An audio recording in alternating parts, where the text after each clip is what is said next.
Good evening and welcome back to the channel.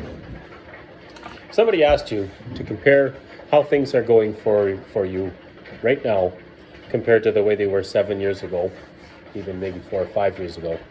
How would you respond? Are you in a better place than you were then? Or would you say that things are not as good? Our family, we do all right. I have a good job, but I'm going to tell you right now, we're doing not as well. The cost of living has really kicked the crap out of us, and I know a lot of other people have had that happen. My father owns an RV park, and he's getting set up right now to overwinter. It looks like 20 RVs this winter, far more than he's ever had before.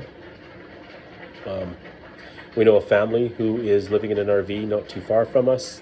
I think they're going to have a pretty tough go of it, actually. When we were attending our oldest son's graduation in Prince George in June, we were staying at an RV park down there, and we were placed right beside a family of 5. They had 3 young girls, mom and dad, a couple of dogs, and they were getting ready to spend the winter in an RV park because they couldn't afford renting a house. Cost of housing, no, it's insane right now. Hospital closures. So I'm not going to call myself a senior, but I've been around for a while. 52 years old, been living in the province the whole time.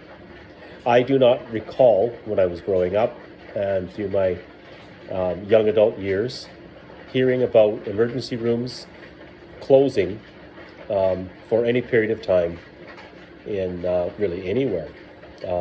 All through the interior now, we have emergency rooms closing, sometimes for an evening, sometimes for a couple of nights, sometimes for entire weekends because of a lack of doctors in the interior.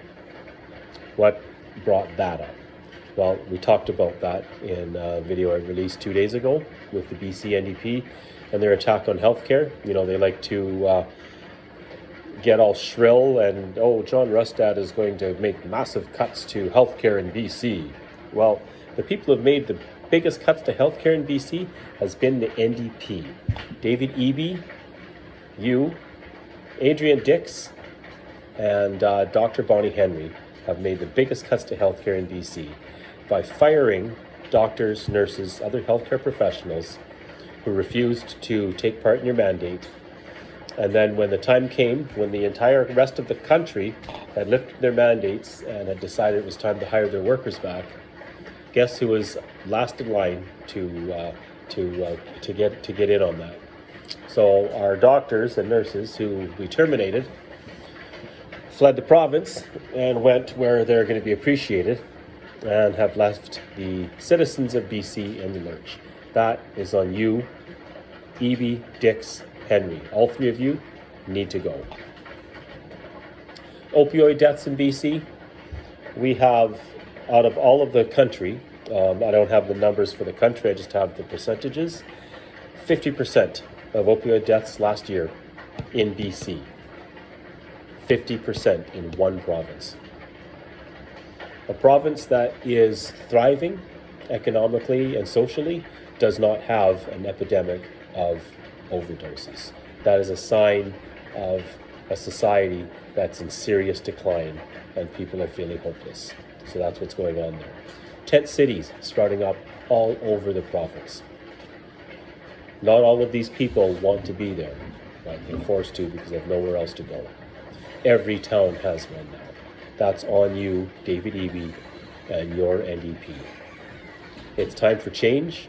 The election is tomorrow. I encourage everybody to exercise their right to vote. If you're one of the very, very few people who can say that you're in a better position now than you were a year ago, last year, 4 years ago, 7 years ago, then by all means vote for the NDP. But I don't know anybody who can say that they're in a better position now than they were then. So that's my message tonight. Get out there and vote for the BC Conservatives because you know what? It's time for change, and change is John Rustad and the Conservatives.